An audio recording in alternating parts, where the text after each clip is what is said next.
Hello friends. ये video जैसा कि आप चैनल के नेम से ही समझ पा रहे होंगे वो कैब के लिए है। ये उन सभी स्टूडेंट्स के लिए है जो कॉम्पिटिटिव एग्ज़ाम्स की प्रिपरेशन कर रहे हैं, और ये उनके लिए भी है जो इंग्लिश लैंग्वेज को थोड़ा एनहांस करना चाहते हैं। मेरे कहने का मतलब है जो लोग, एक तो कुछ लोग होते हैं जो अपने डेली रूटीन में इंग्लिश लैंग्वेज का यूज़ करते हैं, मगर उनके साथ प्रॉब्लम ये आता है कि वो बेसिक ग्रामर तो सीख लेते हैं, लेकिन जैसे थोड़ा बहुत इंग्लिश बोल लिया, बट उनका ना एक बहुत ही वाइटल पार्ट रह जाता है, और वो होता है वो कैब। अब ये थोड़ा डिफ़िकल्ट हो जाता है क्योंकि इतनी सारी वो कैब उनके लिए याद करना इजी नहीं होता।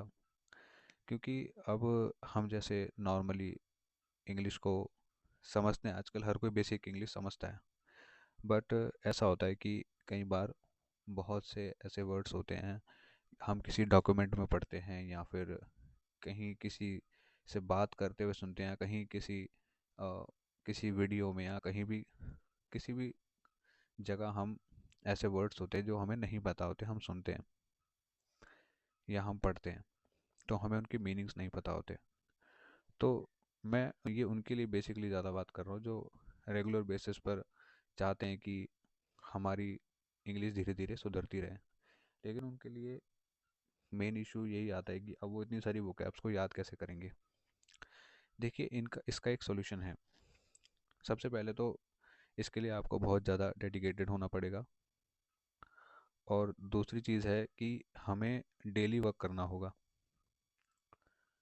डेली वर्क करेंगे तभी इम्प्रूव होगा, एक भी दिन नहीं छोड़ना। लेकिन डेली आपको ज़रूरी नहीं है कि बहुत ज़्यादा वर्क करना है। डेली अगर हम 5 से 10 वो कैब भी करते हैं, हमारा काम चल जाएगा। लेकिन अब इन 5 से 10 वो कैब में आपको इनको मैं ट्रिक से याद करवाऊंगा। आपको हर वर्ड का ट्रिक मिलेगा। ये जो ट्रिक्स हैं ये मैं खुद बनाता हूँ। ऐसा ज़रूरी नहीं है, आप अपनी खुद से भी ट्रिक्स बना सकते हैं, आपको जैसा अच्छा लगता है।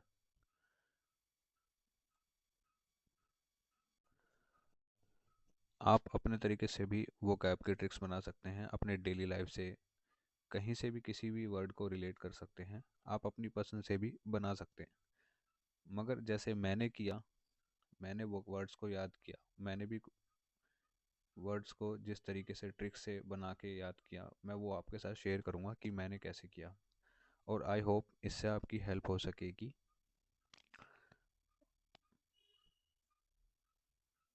अब यहाँ एक बात और इम्पॉर्टेंट है। वोकैब लर्निंग का एक दूसरा पार्ट भी है जो बहुत ज़्यादा इम्पॉर्टेंट है, और वो क्या है वो मैं आपको बताता हूँ। वो है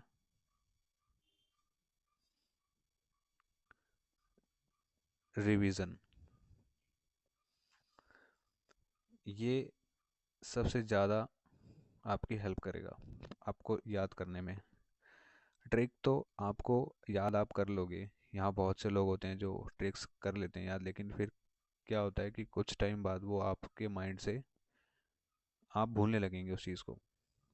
तो मैं आपको रिवीजन की भी एक ऐसी आने वाली वीडियोस में मैं आपको ऐसे रिवीजन की ट्रिक्स भी बता दूंगा, जब हम कुछ ज़्यादा वोकैब को लर्न कर लेंगे। कुछ अ, जैसे मैं 50 या 100 ऐसे जब हो जाएंगे, तब उसके बाद मैं एक रिवीजन का शेड्यूल आपको पूरा एकदम सिस्टम से शेड्यूल वाइज की कैसे आपको करना है, पूरी अच्छे से एक आपका नोटबुक पे एक शेड्यूल बन जाएगा प्रॉपर, और आपको बस उसको फॉलो करना है। मैं आपको बहुत वैसे बताना चाहता हूँ बात, क्योंकि मैंने भी इसको फॉलो किया है। आपको हर वो गैप ना टिप्स पे याद हो जाएंगी। अब आपको ना मतलब एकदम से ऐसे बर्डन फील नहीं करना है, ठीक है। कि जैसे अब आपको, आप ऐसा सोचें कि कल से मुझे वो कैब याद करनी है, तो एक पूरा पेज आपको मिल जाएगा याद करने के लिए, और फिर आप सोचेंगे कि इतनी सारी वो कैब्स में कैसे, हम कैसे याद कर सकते हैं। तो आपको वो थोड़ा हैवी लगेगा। लेकिन मैं बताऊंगा ना जैसा शेड्यूल आपको, बस ये है कि आपको देखो इसमें एक तो चीज़ बहुत ज़्यादा इंपॉर्टेंट है, और वो है आपको ना अपना डेडिकेशन दिखाना होगा। आप मतलब अगर आप सच्चे लर्नर हैं, अगर आप चाहते हैं कि हाँ, हम अपनी इंग्लिश को इम्प्रूव करना चाहते हैं, और हमें वो कैब सीखना है, चाहे वो कॉम्पिटिटिव एग्ज़ाम के लिए हो, चाहे वो आपके, आप नॉर्मल स्पोकन लैंग्वेज के लिए भी आप चाहते हैं कि हम सीखें इसको, तो आपको डेडिकेशन तो दिखाना पड़ेगा थोड़ा बहुत, क्योंकि बिना मेहनत के तो वो चीज़ आपको नहीं मिलेगी। उसमें थोड़ा बहुत आपको करना पड़ेगा काम, ठीक है जी। और दूसरी चीज़ है, इसमें एक चीज़ और है, आपको जब इसको आप सीख लेंगे ना, जब आप थोड़ा इसमें ग्रो करने लगेंगे, तो आपको ना एक चीज़ फील होगी, पता है, मैंने इस चीज़ को खुद फील किया था। क्योंकि जब आपको ना एक मतलब कुछ आपके पास जब कंटेंट इकट्ठा हो जाएगा ना, कम से कम 400 से 500 वो कैप्स का, तब आपके साथ पता है क्या होगा। जब आप किसी न्यूज़पेपर या फिर किसी वीडियो में आप जब सुनेंगे ना कोई वर्ड जो आपने शायद नॉर्मली कभी नहीं सुना होगा, या फिर वो नॉर्मली वर्ड वो यूज़ भी नहीं होता होगा, जब आप वो सुनेंगे ना और आपको उसका मीनिंग पता होगा, तब आपको फील होगा कि हाँ, मैंने जो इतने टाइम तक 400 से 500 वोकैब लगातार याद करी, उसका मुझे प्रॉफिट है। तब वो आपको वर्थी फील होगा, ठीक है।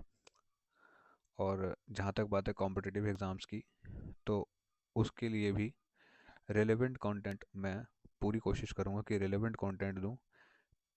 पीवाईक्यू से रिलेटेड होगा,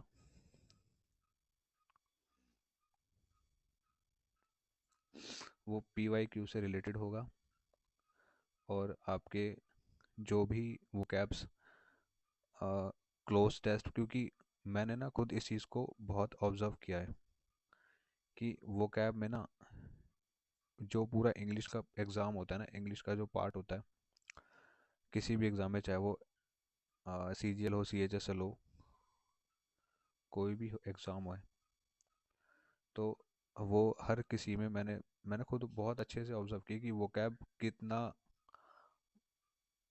इम्पोर्टेंट, और एक मतलब बहुत ही ज़्यादा ना, सिर्फ मतलब ना वो कैब के दम पर ही ना आप अच्छे मार्क्स गेन कर सकते हो। लेकिन क्योंकि सिर्फ ग्रामर, मैंने देखा ग्रामर का बहुत कम पार्ट उसमें है, और मोस्टली जो है वो कैब को किस तरीके से पूछा जा रहा है, कहाँ कैसे यूज़ हो रही है, किस तरीके से फ्रेजेस हैं, और फ्रेजल वर्ब्स हैं, अलग अलग तरीके से कैसे वर्ब्स क्लोज टेस्ट में भी यूज़ हो रहा है। तो मैंने चीज़ों को बहुत अच्छे से देखा है, तो मैं पूरी कोशिश करूँगा कि रेलेवेंट कंटेंट दूंगा। तो ये मेरा थोड़ा बहुत मैंने बता दिया आपको इसके बारे में। अब मैंने कुछ वो कैप्स की कुछ शीट्स बनाई है, वो मैं आपको अब दिखाता हूँ। अब वो गैप करते हैं। और एक चीज़ और मैं और बता दूँ कि मैं भी लर्नर हूँ, ठीक है जी। मतलब मैं ये नहीं बोलूँगा कि मैं मुझे बहुत कुछ आता है या मैं बहुत कुछ सीख के आया हूँ, ऐसा नहीं है। मैं भी लर्नर हूँ आप ही की तरह। मैं बस ये चाहता हूँ जैसे मैं सीख रहा हूँ, ऐसे ही मैं चाहता हूँ हम सब मिलकर सीखें। मेरी ये इच्छा है, ठीक है जी। तो ऐसा नहीं है, हम सब साथ मिलकर सीखेंगे। Okay, so let's learn together.